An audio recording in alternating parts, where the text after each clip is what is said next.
पूछवा मांगे सुदीप जी, अगर as a students देखने जाए तो why should we choose Nepal? क्योंकि इंडिया के बहुत सारे स्टूडेंट्स से यूक्रेन, रशिया, फिलीपींस से एमबीबीएस का एजुकेशन बहुत ही इजीली ले सकते हैं और बजट में ले सकते हैं। नेपाल में ऐसा क्या स्पेशल है जो आप बता रहे थे? नेपाल के बारे अगर हम लोग बात करें, स्पेशली पहले मैं बताना चाहता हूँ, जो अगर कोई भी अगर डॉक्टर बनना चाहता है, अगर आप देख ले हम लोग की जो समाज में डॉक्टर को हम लोग दूसरा भगवान के रूप में देखते हैं। भगवान को हम लोग ने देखा नहीं, एक विश्वास है, एक आस्था जो बोलते हैं हम लोग, वो चीज़ है, आस्था जो हम लोग जो बात कर रहे हैं उसके बारे में। उसी तरह ऐसे डॉक्टर बनने चाहिए कि हम लोग उन पे आस्था कर पाए, विश्वास कर पाए, वैसे डॉक्टर के रूप में आ पाए। तो अगर हम लोग नेपाल की बात करें तो वो सारे चीज़ यहाँ पे मिलता है। एक डॉक्टर बनने के लिए सबसे पहला तो देखना चाहिए क्या उस कंट्री में, अगर मैं नेपाल में अगर किसी बच्चे को भेज रहा हूँ तो जो बेसिक नीड है, एक सेफ्टी, क्या अपने बच्चे गुजरात से जो बच्चे जा रहे हैं या इंडिया के किसी भी जो आपको पार्ट से जा रहे हैं, तो क्या वो बच्चे सेफ़ है या नहीं है? तो नेपाल एक सबसे फ्रेंडली सेफेस्ट कंट्री है। दूसरा, अगर हम लोग बात करें जाने के लिए, अगर आप देखो बहुत सारे ऐसे पेरेंट्स होते हैं जो उनके बच्चे डॉक्टर बन के आ रहे हैं और उनको यहाँ तक नहीं मालूम है कौन से जगह पे गया पढ़ने के लिए, कैसे फैसिलिटी है या नहीं है। नेपाल एक ऐसा जगह है जो पेरेंट्स खुद भी जा सकते हैं, खुद की गाड़ी से जा सकते हैं, यहाँ से ट्रेन का कनेक्टिविटी है। अगर फ़्लाइट से जाना चाहते हैं, टाइम का अगर उनके पास थोड़ा सा शॉर्टेज है तो डायरेक्ट फ़्लाइट के लिए यहाँ पासपोर्ट वीज़ा नहीं चाहिए, अपने वोटर आईडी कार्ड, और अगर बाई रोड जा रहे तो आधार के कार्ड के लिस्ट उस हिसाब से जा सकते हैं। ये सब चीज़ हुए जो एक पेरेंट्स जो देखते हैं कि फूड अच्छा है या नहीं है, सेफ्टी है कि नहीं है। कोर्स करिकुलम एक सबसे बड़ी बात रहता है, क्या 7 साल का है या 6 साल का है।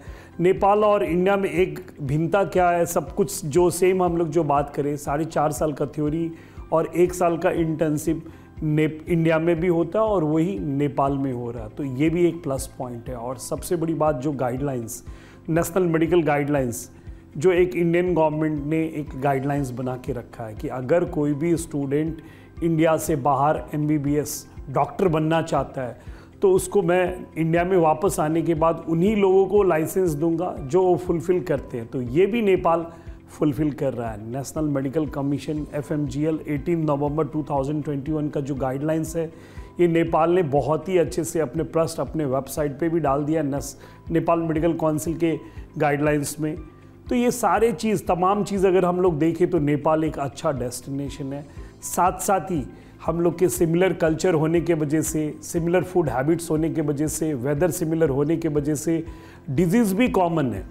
डिजीज़ कॉमन होने के वजह से आप देखेंगे तो जो ट्रेड नेम ऑफ मेडिसिन जो रहता है आपका, तो ये सब भी कॉमन चीज़ है। तो अगर कोई बच्चा नेपाल से पढ़ के आ रहा है तो यहाँ आके उसको वापस मेडिकल डिक्शनरी का सहारा नहीं लेना पड़ेगा।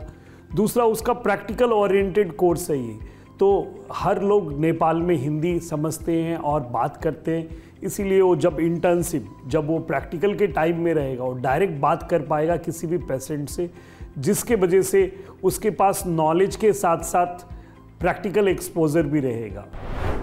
स्किल तो लेना आवश्यक, पर सुदीप जी एक सवाल ये भी हो रहा है कि स्किल के साथ साथ जो डिग्री मिल रही है वो डिग्री इंडिया में कितनी हद तक वैलिड हो सकती है, इस सवाल है। और दूसरा सवाल इसके साथ ही मैं लिंक करना चाहूँगी कि अगर कोई स्टूडेंट ने 12th पास किया है साइंस में, उसको डॉक्टर बनना है, तो क्या नीट की एग्ज़ाम ज़रूरी है या नहीं? अगर ज़रूरी है तो कितने मार्क्स होने चाहिए, मिनिमम मार्क्स, क्या क्राइटेरिया रह सकता है? आपने सही क्वेश्चन पूछा। तो इंडिया की अगर हम लोग बात करें तो गवर्नमेंट ऑफ इंडिया ने, जो मैं थोड़ी देर पहले भी बताया था, एक रूल्स बनाया है। नेशनल मेडिकल कमीशन एक एजेंसी है, उस एजेंसी का काम है कि जो भी डॉक्टर इंडिया या इंडिया से बाहर पढ़ के आ रहे हैं उन सबके डिग्री कैसे वैलिड होगा, क्या पॉइंट्स पे ध्यान देंगे। तो मैं अगर नेपाल की बात करूं तो पहला गाइडलाइंस जो नेशनल मेडिकल कमीशन ने बनाया, 4.5 साल का मिनिमम थ्योरी और 1 साल का इंटर्नशिप होना चाहिए। तो नेपाल ही एक ऐसा कंट्री है जो इंडिया के साथ साथ यही कोर्स ड्यूरेशन में मीट कर रहा है। दूसरा, medium of instruction English. Nepal एक ऐसा कंट्री है जहां बच्चे से ही हम लोग नर्सरी से इंग्लिश में पढ़ते, तो वहां पे कोई अलग सा लैंग्वेज नहीं है कि बच्चे को वहां जाके नेपाली में पढ़ना होगा या हिंदी में या अदर रीजनल लैंग्वेज में। उनके सारे जो भी मीडियम ऑफ इंस्ट्रक्शन इंग्लिश होगा। तीसरा, जो उमंग भाई सर ने भी बोला कि हर हॉस्पिटल खुद का हॉस्पिटल है, कोई भी मेडिकल कॉलेज ऐसा नहीं है जिसका 300 से लेके 750 बेडेड हॉस्पिटल है। ये भी आपको गाइडलाइंस में। और चौथा, अगर डिग्री की हम लोग बात करें वैलिडिटी का, जो सबसे बड़ा प्रश्न चिन्ह 2027 में आने वाले जितने भी डॉक्टर जो 2021 के बाद पढ़ने के लिए विदेश गए, उन सबका डिग्री वैलिड होगा नहीं होगा 2027 में क्लियर होने वाला है। लाइसेंस टू प्रैक्टिस, अगर उस कंट्री में जैसे नेपाल में इंडियन बच्चे जा रहे हैं वहाँ पे, क्या वहाँ के लोकल स्टूडेंट के जैसे उनको लाइसेंस का एग्ज़ाम दे पाएंगे या नहीं दे पाएंगे, वहाँ पे लोकल के साथ जॉब कर सकते या नहीं कर सकते, ये जो प्रश्न है ये 2027 में बहुत सारे कंट्री का क्लियर होगा। बट नेपाल में ऑलरेडी क्लियर है, बहुत सारे इंडियन डॉक्टर्स आपको सालों से वहाँ पे प्रैक्टिस कर रहा है, जो खुद भी पेरेंट्स वहाँ जाने के बाद देख सकते हैं। और जो हम लोग की जो लोकल एजेंसी है नेपाल मेडिकल काउंसिल, जो बच्चे अभी भी जाके जो पेरेंट्स आज शो देख रहे हैं वो www.nmc.org.np नेपाल मेडिकल काउंसिल.org.np पे भी उस पर जाके देख सकते हैं कि डिग्री वैलिड है या नहीं। दूसरी चीज़, अगर कोई बच्चा नेपाल में पढ़ना चाहता है, पहला चीज़ तो बच्चे के फिजिक्स केमिस्ट्री बायोलॉजी 50% मार्क्स होना अनिवार्य है। दूसरा जो आपने बोला नीट कंपलसरी क्वालिफाइड होना और इसी साल होना है। बाकी कंट्री का अपना रूल होगा, बट नेपाल में अगर कोई डॉक्टर पढ़ना चाह रहा है, 2025 में डॉक्टर बनना चाह रहा है, तो इनको इसी साल नीट में कम से कम 50% मार्क्स होना चाहिए। 720 का नीट होता है, हर साल गवर्नमेंट ऑफ इंडिया एक 50% का स्कोर निकालेगा। ये इस साल जो भी 50% का स्कोर होगा वो कट ऑफ इन नेपाल के लिए हो जाएगा। साथ साथ हर बच्चे को MEC, जैसे इंडिया में क्या है नीट का एक एग्ज़ाम है और साथ साथ ही यहाँ का काउंसलिंग का फॉर्म भरना होता है। ये स्टेट का अपना फॉर्म होगा, ऑल इंडिया का अपना फॉर्म होगा, डिम्ड का वैसा ही फॉर्म होगा।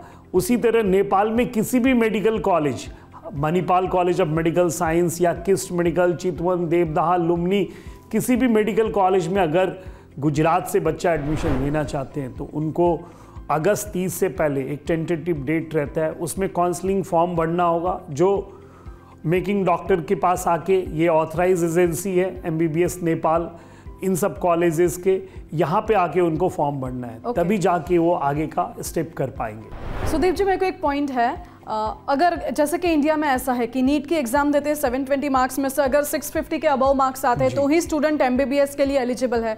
उसके अलावा अगर कम मार्क्स आते हैं, प्राइवेट कॉलेजेस में भी एडमिशन के लिए बहुत सारा डोनेशन देना पड़ता है, या फिर तुमको फील्ड चेंज करना पड़ता है, या फिर डेंटल, आयुर्वेदिक, होम्योपैथी, ऐसे सब फील्ड में जाना पड़ता है। तो क्या नीट में अगर किसी बच्चे को समझ लो 400 से 500 के बीच मार्क्स आए हैं तो क्या वो बच्चा एलिजिबल है नेपाल में MBBS करने के लिए?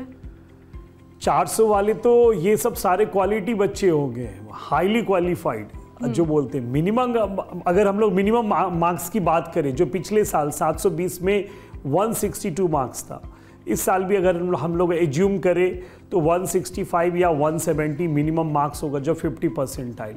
तो नीट में अगर 720 में किसी के पास 165 है तो वो नेपाल के लिए एलिजिबल है। ये टेंटेटिव में मार्क्स बोल रहा हूँ। नीट स्कोर में एक 50% मेंशन रहता है, 50% 165 या 175 जो भी आएगा बस इसी रेंज में रहेगा, 165 to 70। तो he is eligible to take admission in Nepal. तो એનો અર્થ તો એ થયો કે આ તો બહુ સરળ થઈ ગયું। ઘણા બધા સ્ટુડન્ટ્સ ઘણી વખત નીટ માટે ક્યારેક ઓછા માર્ક્સ આવતા હોય તો ડ્રોપ આઉટ લઈ લેતા હોય છે, 1 વર્ષ કે 2 વર્ષ બગાડે છે ફરી એકવાર નીટની એક્ઝામ આપવા માટે એ આશામાં કે તેમને MBBS માં એડમિશન મળી જાય। અને અગર જો એડમિશન મળી બી જાય છે તો પણ મોટી રકમ ભરવી પડે છે, બહુ જ મોટો ખર્ચો થાય છે। એના કરતાં અગર જો એ ઓપ્શન સ્ટુડન્ટ સિલેક્ટ કરે છે મેકિંગ ડોક્ટર ઓર્ગેનાઇઝેશન થકી કે અગર તમે નેપાળ જઈને અભ્યાસ કરો છો તો તમારા ઓછામાં ઓછા માર્ક્સ હશે તો પણ તમે MBBS ડોક્ટર બની શકો છો, અને એ પણ ઓછામાં ઓછા ખર્ચામાં। ત્યારે એક નવો ઓપ્શન ઉભરીને આવ્યું છે ગુજરાતી વિદ્યાર્થીઓ માટે જેઓ MBBS કરવા માંગે છે। ન માત્ર ગુજરાતી પરંતુ દેશના પણ કોઈ એવા વિદ્યાર્થીઓ છે જેમની ઈચ્છા છે MBBS કરવાની પરંતુ આર્થિક સંકળામણ છે અથવા તો ઘણા બધા સવાલો છે કે વિદેશમાં અભ્યાસ કરવો કે નહીં, કેવી રીતે કરવો, તો તેમના માટે આ બેસ્ટ વન સ્ટોપ ડેસ્ટિનેશન છે કે તમે આ ઓર્ગેનાઇઝેશનનો સંપર્ક કરો, મેકિંગ ડોક્ટર્સ ઓર્ગેનાઇઝેશન, જે તમને પૂરેપૂરી માહિતી તો આપશે, સાથે સાથે આખી વિદેશ જવા સુધીની વ્યવસ્થા પણ કરી આપશે। સુદીપજી, સવાલ એ પણ અહીંયા ઉઠે છે કે मैनेजमेंट, डॉक्यूमेंटेशन અને ट्रांसफर की क्या प्रक्रिया हो सकती है नेपाल और इंडिया के साथ? सबसे पहले हम लोग ने जो बात किया आज के इस शो में कि नेपाल और इंडिया सेम संस्कृति, सेम भाषा, सेम खान पीन, सेम एजुकेशन, यही चीज़ पे हम लोग ने जो चर्चा किया। तो डॉक्यूमेंट की भी बात करें तो सेम है।